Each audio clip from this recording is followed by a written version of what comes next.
Қай лапканы қай жерде дұрыс пайдалану керектігін білмейтін болсаңыз, осы видеоны соңына дейін қараңыз, себебі біз сіздермен қазір мына кучаның барлығын разбирать ететін боламыз. Мен әр лапка туралы бөлек-бөлек айтамын, және де әрқайсының жанына бөлек цифралар қалдырамын. Егер өзіңізді қызықтырған лапкалар болса, обязательно комментарийға қалдырыңыз.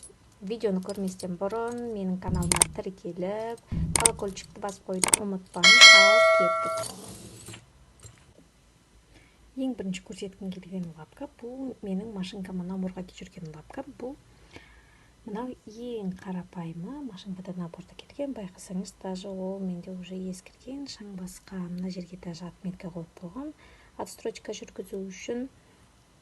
Одан кейін менде басқа лапка да пайда болды. Мына лапкамыз бізде подрубка 4 мм деп аталады. Московский шов, шифон, хлопок маталардың астын қайыруға арналған.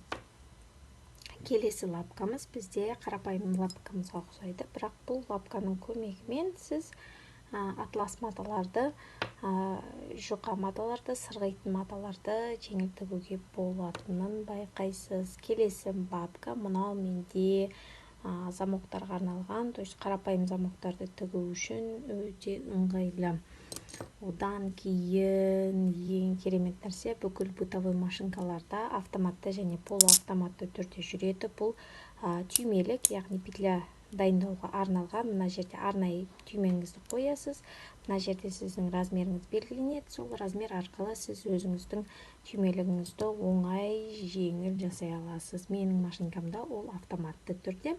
Егер ол қандай екенін білгіңіз келсе, мен сізге ссылка қалдырамын. Сол ссылка арқылы менің машинкамның обзорының видеосын көре аласыз. Келесі машинка бұл менде мамамның машинкасына келген, яғни басқа жану машинасына келген наборда жүрген лапка. Бұл лапкамен мен дәл солай отсрочка жасайтын. Негізі бұл потайной шовтар дайындауға арналған лапка. Мына жерінде пружинасы бар. Мына болтик арқылы мына темірімізді ограничительді жылжытып отыруға болады.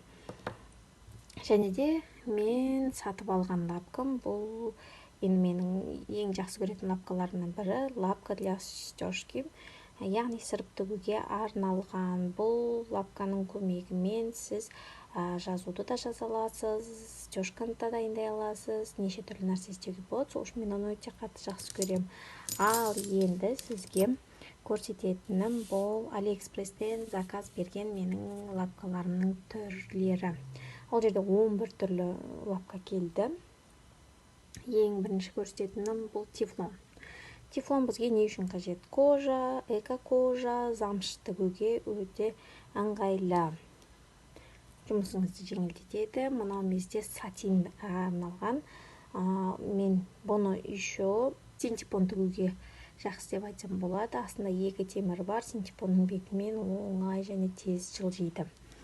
Келесі лапка қарапайым замокқа арналған. Менің бытовой машинкамның наборында жүрген лапка бұл міне бір жақ шетті ғана болатын болса, мынау екі жақ шетінде де, міне байқасаңыз, мында екі темір бар. То есть машинканың мына жақ шетіне де, иненің екінші жағына да орналастыруға болады.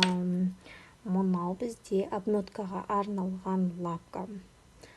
Яғни бұлмен сіз отстрочка да жасай аласыз, отметка да жасай аласыз. Меніңше бұлмен отстрочка жасау өте ыңғайлы болады. Келесі лапкамыз мынау бізде прямая строчка, яғни түзу тігіс жүргізуге арналған.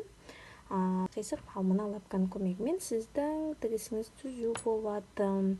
Мынау потайной строчка жасауға арналған. Мен сізге жаңа көрсеткен болатынмын. Тура сол лапканың Алиэкспресстен келген аналогы. Мінекей екеусі, мынау жанаумен қатар келген наборда жүрген лапка, мынау Алиэкспресстен келген лапка.